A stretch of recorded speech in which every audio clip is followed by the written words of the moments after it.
নমস্কার, আপনারা দেখছেন সংকেত মিডিয়া, সোজা কথা সহজভাবে। মালদহে বিপুল অঙ্কের জাল নোট উদ্ধার। মালদা জেলার বৈষ্ণবনগর থানা এলাকায় প্রায় 21 লক্ষ টাকার জাল নোট উদ্ধারে বড়সড় সাফল্য পেল বেঙ্গল এসটিএফ। ঘটনায় এসটিএফ এর জালে ধরা পড়ল 2 জাল নোট পাচারকারী। উদ্ধার জাল নোট সহ ধৃত 2 পাচারকারীকে বৈষ্ণবনগর থানা পুলিশের হাতে তুলে দিল এসটিএফ।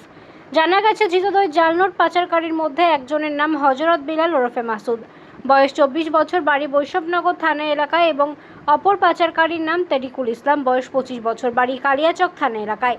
মঙ্গলবার রাতে তারা দুজনে মিলে একটি ব্যাগে করে বৈষ্ণবনগর থানার পিটিএস মোড় সংলগ্ন 12 নম্বর জাতীয় সড়কের ধারে সন্দেহজনকভাবে ঘোরাঘুরি করছিল। ওই সময় বিশেষ সূত্রে খবর, বেঙ্গল এসটিএফ সেখানে অভিযান চালিয়ে তাদেরকে পাকড়াও করে। তল্লাশিতে ধৃতদের ব্যাগ থেকে উদ্ধার হয়েছে 20,87,000 টাকার জাল নোট।